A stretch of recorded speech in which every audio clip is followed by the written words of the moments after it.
안녕 여러분. 오늘은 생명 단원을 가지고 왔는데 우리 친구들 생명의 마지막 단원 생태계 파트에서 빛이 생물에 어떻게 작용하는지에 대한 얘기할 때 1조 시간에 대한 이야기가 나오고 있거든요. 그래서 여러분들하고 이 장일식물하고 단일식물의 괴화에 대해서 좀 알아보려고 합니다. 자, 이 내용을 좀 하기 전에 여러분들이 광주기성이라는 그 단어를 좀 알고 계셔야 되는데, 이 광주기성이라고 하는 거는 계절에 따라서 일조 시간이 변하거나 아니면 밤낮이 변화되면 생물의 행동이나 생활이 주기적으로 변화가 됩니다.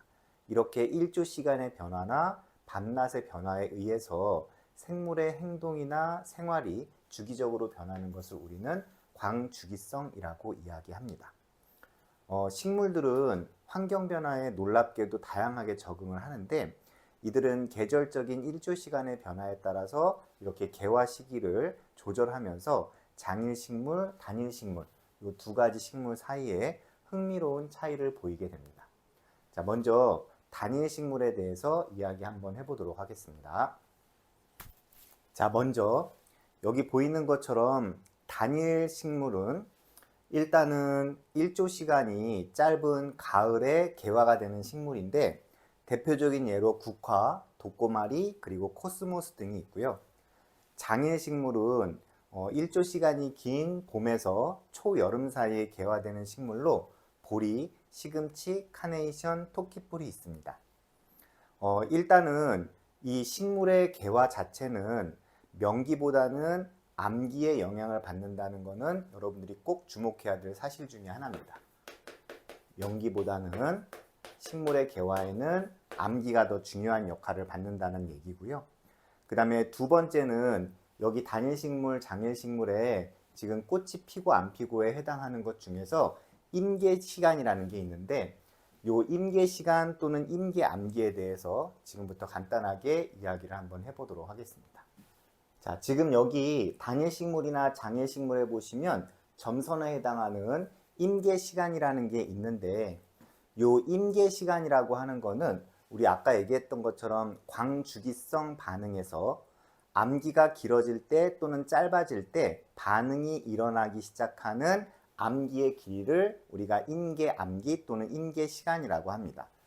특히 단일식물에서는 개화에 필요한 최소한의 암기의 길이라고 해가지고 우리는 한계 암기라고도 표시하고 있습니다. 자, 이제 이 그림을 좀 해석을 해보면은요, 지금 단일식물, 장일식물 아까 얘기할 때 명기보다는 지금 여기 보시면은 밤의 길이가 이렇게 색깔이 하얀 게 밤의 길이라고 되어 있으니까 우리는 이렇게 갈색으로 칠해져 있는 걸 명기라고 생각하시고 하얀색으로 칠해져 있는 걸 암기라고 해석하시면 됩니다.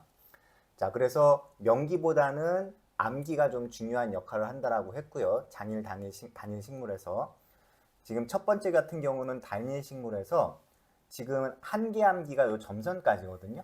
그래서 한계 암기보다 더 긴 암기가 있으면 단일 식물은 꽃이 피게 됩니다. 한계 암기보다 암기가 길어지면 꽃이 피는 겁니다. 근데 두 번째 거 같은 경우는 단일 식물인데 한계 암기보다 암기가 짧죠. 요만큼밖에 안 되죠. 그럼 꽃이 안 피는 거고. 그리고 이제 세 번째 거를 해석할 때는 지금 한계 암기보다 암기가 길긴 하지만 중간에 이렇게 빛을 비췄잖아요. 그럼 단일 식물 같은 경우에는 이렇게 중간에 빛을 비추면 꽃이 피지 않아요. 그런데 이렇게 꽃이 피지 않는 이유는 단일 식물의 경우에 있어서 이 지속된 암기가 중요하지, 지속적이지 못하고 중간에 끊기면 이렇게 꽃이 안 핀다고 해석을 하시면 됩니다.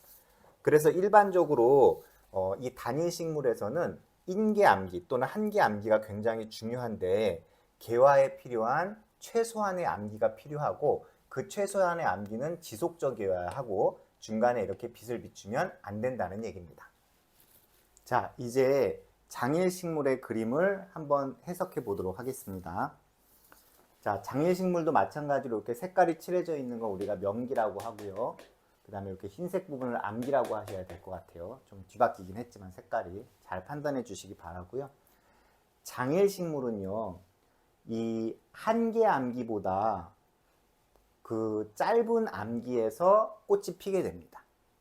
장일식물은 낮의 길이가 길어야 되기 때문에 밤의 길이가 짧으면 되는데 아까 얘기했던 것처럼 명기보다는 암기의 영향이 더 크고 이런 광주기성 식물에서는 그래서 한개 암기보다 짧은 암기일 때 꽃이 피는 건 맞고요.